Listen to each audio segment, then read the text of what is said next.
आपके एग्जाम के लिए आज से 8 से 9 दिन बचे हैं, जिसमें बहुत ज़्यादा ज़रूरी है कि आपको अपने माइंड को स्टेबल रखते हुए सारा रिवीजन करना है। क्योंकि आपने जो साल भर पढ़ा है और लास्ट टाइम में आप उसको अच्छे से रिवाइज नहीं कर पाएंगे, तो आप सारी चीज़ों को प्रॉपरली तरीके से याद नहीं कर सकते हैं ना। कुछ इजी चीज़ें याद रह जाती, लेकिन जो टफ पोर्शन है उनको आपको लास्ट टाइम में रिवीजन करना ही पड़ता है। तो सबसे इम्पोर्टेंट बात क्या है कि लास्ट टाइम जो होता है 8 से 10 दिन, उसमें हमको बहुत ज्यादा टेंशन होती है। और इस टेंशन का क्या कारण है, शास्त्र में भी हमारे बताया है चरक जी ने कि असमर्थता भय कराना। अगर आप कोई भी चीज को करने में असमर्थ हैं तो आपको डर लगता है।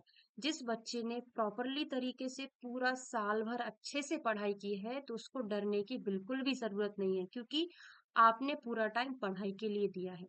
अब उस पढ़ाई को क्या करना है, वेरीफाई करना है। वेरीफाई करना मतलब आपको कुछ ऐसे पॉइंट के ऊपर ध्यान रखना है जो आपके एग्जाम में आपके स्कोर को बूस्ट कर सके। ठीक है, तो उन्हीं पॉइंट के ऊपर आज हम चर्चा करने वाले हैं। तो देखिए, टेंशन कब होती है किसी भी व्यक्ति को, जब वो प्रॉपरली एक शेड्यूल नहीं बनाता। प्रॉपर आपको स्टडी शेड्यूल बनाना पड़ेगा। क्यों? देखिए क्या होता है कि आपने कोई भी शेड्यूल नहीं बनाया और आप पढ़ाई करने के लिए बैठे हैं, तो फिर आपका दिमाग क्या जाता है, मैं थोड़ा सा चरक पढ़ लूं क्या, सुश्रुत पढ़ लूं क्या, ये सब्जेक्ट पढ़ लूं, वो सब्जेक्ट पढ़ लूं। तो उस वजह से आप कोई भी चीज प्रॉपर तरीके से पढ़ ही नहीं पा रहे हैं।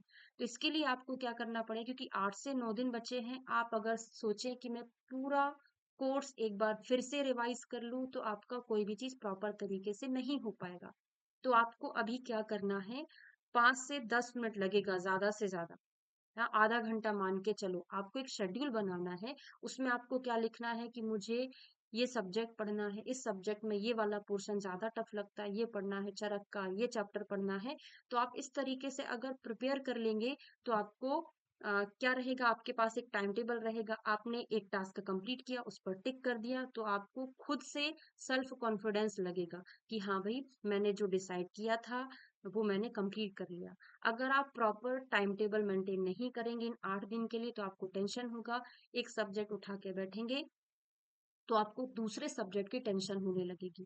तो एक स्टडी शेड्यूल मेंटेन करिए, ताकि आपका टारगेट फिक्स हो और आप उस टारगेट के आधार पर काम कर सके।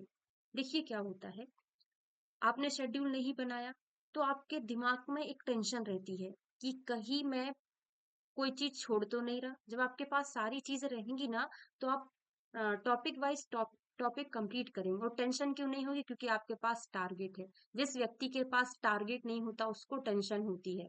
ठीक है, तो आपको एक टारगेट बनाना है।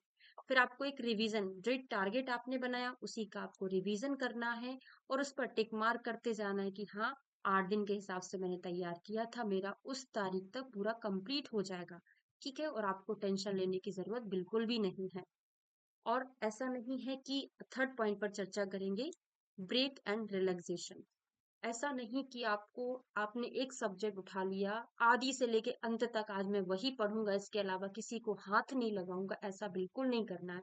आपको एक सब्जेक्ट आपने उठाया, आधा पढ़ लिया, 1/4 पढ़ लिया, जितना भी आपने पढ़ा, उसके बाद आपको छोटा छोटा ब्रेक लेना है, थोड़ा सा रिलैक्स करना है।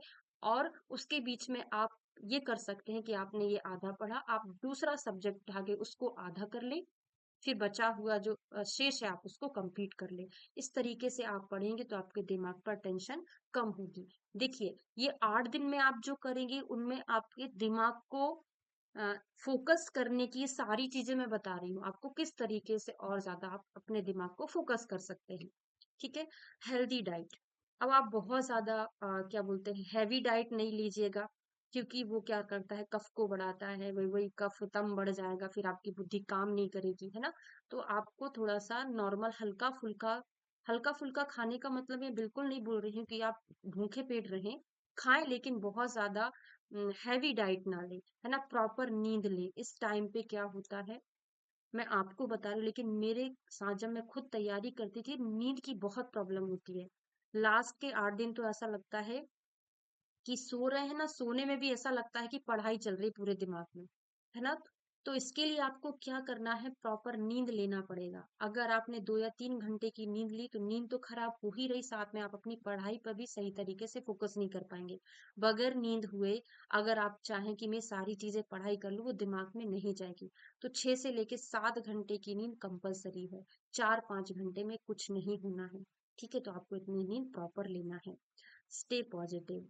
अब आपको अपने दोस्तों से, सभी लोगों से आप अभी पढ़ाई से रिलेटेड कोई भी चर्चा नहीं करेंगे। क्या होता है, डिप्रेशन आता है, मैंने तो ये कर लिया, तुम्हारा इतना नहीं हो पाया है, टेंशन होती है ना।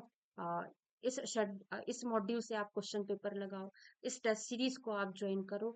तो अब वो टाइम खत्म हो चुका है।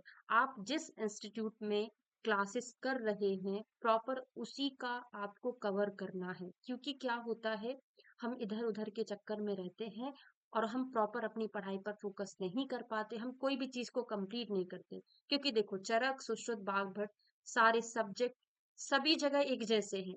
कहीं से अलग कोई भी रिसर्च नहीं हुआ कि अलग से कोई मॉड्यूल बन के आ गया हो। तो सभी में कहीं ना कहीं वो चीजें कवर हो ही जाती, क्यों कोई पहले करा देता है, कोई बाद में कराता है, तो सभी में एक जैसा ही है। एक जगह एक चीज को फोकस करके आप पढ़ाई करें लास्ट टाइम, और पॉजिटिव रहें। आपको नेगेटिव थॉट लाना ही नहीं है। आपको ये सोचना है कि मैंने अगर साल भर पढ़ाई की है, अच्छे से पढ़ाई की है, अगर मेरा सिलेक्शन नहीं होगा तो दुनिया में किसी का नहीं होगा।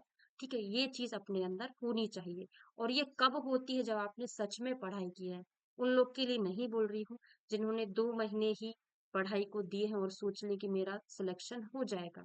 क्योंकि एग्जाम बहुत ज्यादा टफ हो गया है लेवल, है ना। तो आप 1-2 महीने पढ़ के एग्जाम निकाल ही नहीं सकते। ठीक है, नेक्स्ट पॉइंट पर चर्चा करेंगे हम, प्रैक्टिस मॉक टेस्ट। बहुत इंपॉर्टेंट पॉइंट है।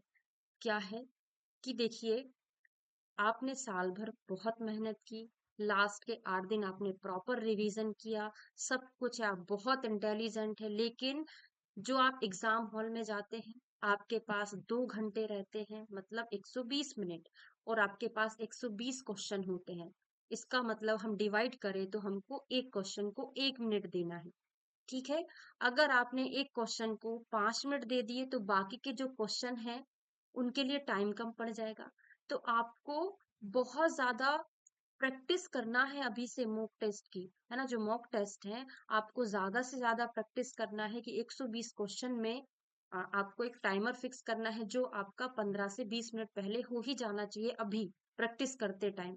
क्योंकि वहां पर आपको टाइम बचाना पड़ेगा। और ये टाइम कैसे बचता है, सभी बच्चों के पास 120 क्वेश्चन है, सभी के पास 120 मिनट है।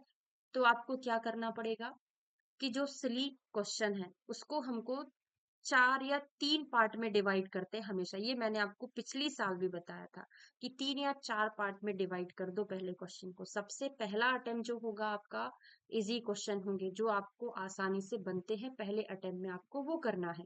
ठीक है, दूसरा स्टेप क्या होगा आपका, जो पहले अटेम्प्ट में आपसे नहीं बने थे, जो थोड़े से मीडियम टाइप के क्वेश्चन थे, आपको सेकेंड अटेम्प्ट में वो करना है। फिर थर्ड अटेम्प्ट में क्या करना है, जो थोड़े से उनसे ज्यादा टफ थे। और लास्ट अटेम्प्ट में आपको बहुत ज्यादा टफ क्वेश्चन सॉल्व करना है। वो सारी चीजें आपको पता है कि कैसे रिव्यू फॉर ऐसे करके कुछ वो रहते हैं ना, पर्पल वगैरह रेड, क्या क्या करना है, जो आपको मार्क रहता है कि आपको इसको फिर से रिव्यू करना है। आपने जो छोड़ दिए तो वो रेड हो जाते हैं, उनके आंसर कंप्लीट है तो वो ग्रीन हो जाते हैं, वगैरह वगैरह। ठीक है, तो आपको इन 3 या 4 स्टेप में पेपर को सॉल्व करना है।